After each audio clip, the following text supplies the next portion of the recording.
আগুনে তেল ঢালা নয়, এবার যেন পুরো বারুদের স্তূপেই আগুন ধরে গেল। ইয়েমেনের সশস্ত্র যোদ্ধাদের সৌদি অবরোধের ঘোষণার মধ্যেই যেন মরার উপর খাড়ার ঘা ভূমধ্যসাগরের তীরে মিশরের বন্দরে মার্কিন জাহাজে অভাবনীয় ড্রোন হামলা। ঘটনার পরই হোয়াইট হাউস থেকে মার্কিন প্রেসিডেন্ট ডোনাল্ড ট্রাম্প ক্ষোভ উগড়ে দিয়ে চরম হুঁশিয়ারি দিয়েছেন। সরাসরি হুঙ্কার ছেড়ে তিনি বলেছেন, এবার আমাদের পালা। বার্তা সংস্থা রয়টার্স উপগ্রহের তথ্য ও সামাজিক যোগাযোগ মাধ্যমের ভিডিও যাচাই করে এই ঘটনার সত্যতা নিশ্চিত করেছে। যে ভূমধ্যসাগরকে এতদিন যুদ্ধের সরাসরি আঁচ থেকে নিরাপদ দুর্গ মনে করা হচ্ছিল, সেখানেই এবার বেজে উঠল বিপদের সাইরেন। জীবন অবাক না করলে কে করবে? 28% মিল্ক ফ্যাটের অবাক করার সাথে ফ্রেশ মিল্ক পাউডার। জীবন অবাক করুক প্রতিদিন। মিশরের দামিয়েত্তা বন্দরে এবার ড্রোনের নিশানা হলো যুক্তরাষ্ট্রের এনার্গোস ইনফ্রাস্ট্রাকচার এর গ্যাস সংরক্ষণকারী জাহাজ। একটি অজ্ঞাত বস্তু জাহাজটির ডান পাশে আঘাত হানতেই দাও দাও করে জ্বলে ওঠে আগুন।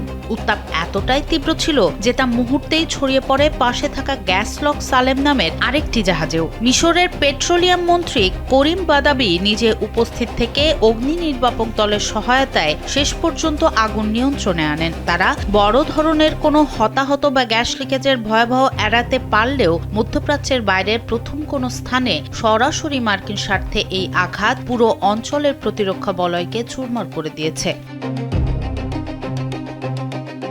ব্রিটিশ সামুদ্রিক নিরাপত্তা প্রতিষ্ঠান অ্যামব্রের প্রাথমিক মূল্যায়ন অনুযায়ী একটি ড্রোন যুক্তরাষ্ট্রভিত্তিক এনার্গোস ইনফ্রাস্ট্রাকচারের ভাসমান গ্যাস সংরক্ষণ ও পুনরায় গ্যাসে রূপান্তরকারী জাহাজ এনার্গোস উইন্টারে আঘাত হানে। এটি কেবল একটি ট্যাঙ্কারে আগুন লাগার ঘটনা নয়, বরং পুরো মধ্যপ্রাচ্য জুড়ে যুদ্ধ ছড়িয়ে পড়ার এক বিপজ্জনক সংকেত। এর ওপর আগুনে ঘি ঢালার কাজ করেছে চীন থেকে ইরানের অত্যাধুনিক ক্ষেপণাস্ত্র ব্যবস্থা ও স্যাটেলাইট প্রযুক্তি পাওয়ার গুঞ্জন। জর্ডান মার্কিন ঘাঁটিতে ইরানের হামলা এবং জবাবে ইরাকে যুক্তরাষ্ট্রের যৌথ অভিযানের পরপরই ঘটে গেল এই বিস্ফোরণ। স্বস্তির খবর, এতে কোনো হতাহতের ঘটনা ঘটেনি। তবে এই আকস্মিক হামলার নেপথ্যে কারা ছিল তা এখনও রহস্যাবৃত।